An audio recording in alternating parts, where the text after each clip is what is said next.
5 जून 2026 को कांग्रेस ने तमिलनाडु से प्रवीण चक्रवर्ती को राज्यसभा उम्मीदवार बनाया।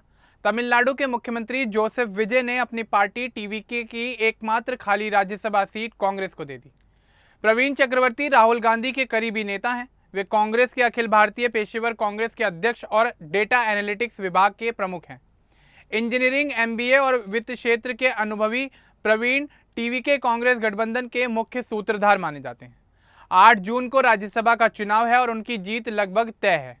यह उनके करियर का एक नया पड़ाव है। तो चलिए आगे बढ़ते हैं और आपको विस्तार से बताते हैं कि आखिर क्या है ये पूरा मामला। लेकिन उससे पहले बात कर लेते हैं प्रवीण चक्रवर्ती के जीवन के बारे में।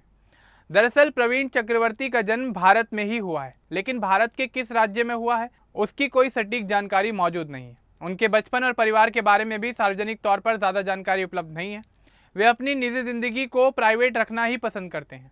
उनके माता पिता, भाई बहन या पत्नी और बच्चों के बारे में खुलकर कोई जानकारी मौजूद नहीं है। वे मुख्य रूप से अपनी पढ़ाई, काम और राजनीति पर फोकस करते हैं। कुछ रिपोर्ट्स में उन्हें आंध्र प्रदेश या दक्षिण भारत से जोड़ा जाता है, लेकिन आधिकारिक तौर पर इसकी कोई पुष्टि नहीं हुई है। वे परिवार को लेकर अक्सर चुप ही रहते हैं और सार्वजनिक चर्चा में इसे शामिल नहीं करते। प्रवीण चक्रवर्ती की शिक्षा के बारे में बात करें तो आपको बता दें कि उन्होंने बिट्स पिलानी से इंजीनियरिंग की डिग्री हासिल की है। यह भारत का बहुत अच्छा इंजीनियरिंग कॉलेज है। पढ़ाई पूरी करने के बाद वे जापान में IBM कंपनी में काम करने गए। उसके बाद उन्होंने माइक्रोसॉफ्ट कंपनी में भी काम किया। काम के दौरान उन्होंने काफ़ी बेहतर प्रदर्शन किया। बाद में उन्होंने अमेरिका के प्रसिद्ध वार्टन स्कूल से MBA की डिग्री हासिल की।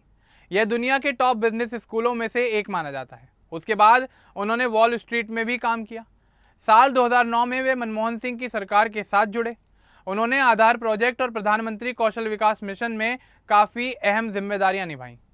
साल 2014 के बाद वे IDFC इंस्टीट्यूट में शोधकर्ता बने। उन्होंने कई शोध पत्र लिखे और अखबारों में उनके लेख भी प्रकाशित किए गए। साल 2017 में राहुल गांधी के निमंत्रण पर वे कांग्रेस में शामिल हुए। अब वे कांग्रेस कार्य समिति के सदस्य भी हैं। प्रवीण चक्रवर्ती अर्थशास्त्री, डेटा साइंटिस्ट और नीति विशेषज्ञ हैं। उन्होंने कांग्रेस की चुनावी रणनीति और वोट विश्लेषण में अहम योगदान दिया है। पार्टी उन्हें राष्ट्रीय स्तर पर आर्थिक मुद्दों और नीति बनाने के लिए जानती है। तमिलनाडु गठबंधन उन्हें इसलिए चुनना चाहता है क्योंकि वे अंग्रेजी और तमिल दोनों भाषाओं में अच्छे से बहस कर सकते हैं और राज्य के आर्थिक मुद्दों को संसद में मजबूती से उठा सकते हैं। प्रवीण चक्रवर्ती ने राज्यसभा के लिए अपने नामांकन पर खुशी जताई। उन्होंने सोशल मीडिया पर लिखा कि यह उनके लिए सम्मान और बड़ी जिम्मेदारी है। उन्होंने राहुल गांधी और मुख्यमंत्री जोसेफ विजय को धन्यवाद दिया। उन्होंने कहा कि वे गठबंधन के कार्यकर्ताओं की आवाज़ संसद में उठाएंगे और तमिलनाडु के लोगों के सच्चे प्रतिनिधि बनकर काम करेंगे। तमिलनाडु में सत्तारूढ़ गठबंधन के पास विधानसभा में पर्याप्त संख्या है, इसलिए 8 जून को होने वाले राज्यसभा चुनाव में प्रवीण चक्रवर्ती की जीत लगभग तय मानी जा रही है। नामांकन प्रक्रिया पूरी होने के बाद आधिकारिक तौर पर पूरी तस्वीर साफ हो जाएगी।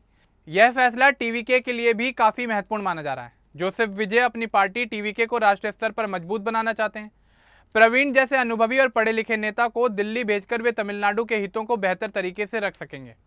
कांग्रेस के लिए भी यह एक काफ़ी अच्छा मौका है। दक्षिण भारत में अपनी उपस्थिति बढ़ाने के लिए कांग्रेस टीवीके के साथ गठबंधन कर रही है। प्रवीण चक्रवर्ती इस गठबंधन के मुख्य सूत्रधार माने जाते हैं।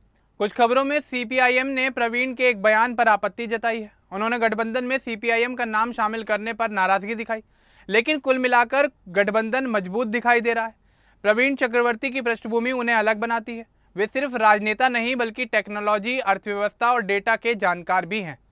कांग्रेस उन्हें विकास, रोजगार और नीति संबंधी मुद्दों पर संसद में प्रभावी तरीके से बोलने के लिए उपयुक्त मानती है। यह घटना तमिलनाडु की राजनीति में एक नए अध्याय के तौर पर देखी जा रही है।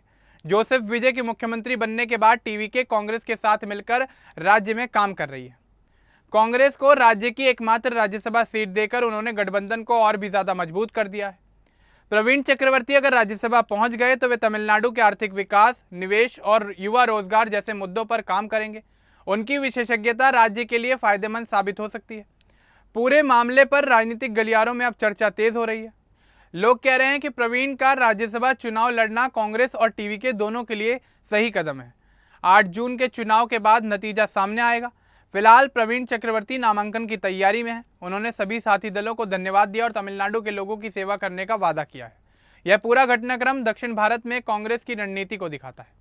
अब इस पूरे मामले को लेकर, प्रवीण चक्रवर्ती को लेकर टीवी के कांग्रेस के गठबंधन को लेकर आपका क्या कुछ कहना है, हमें कमेंट बॉक्स में जरूर बताएं। बाकी इस तरह की और अपडेट्स के लिए हमारे चैनल को सब्सक्राइब करना ना भूलें। धन्यवाद।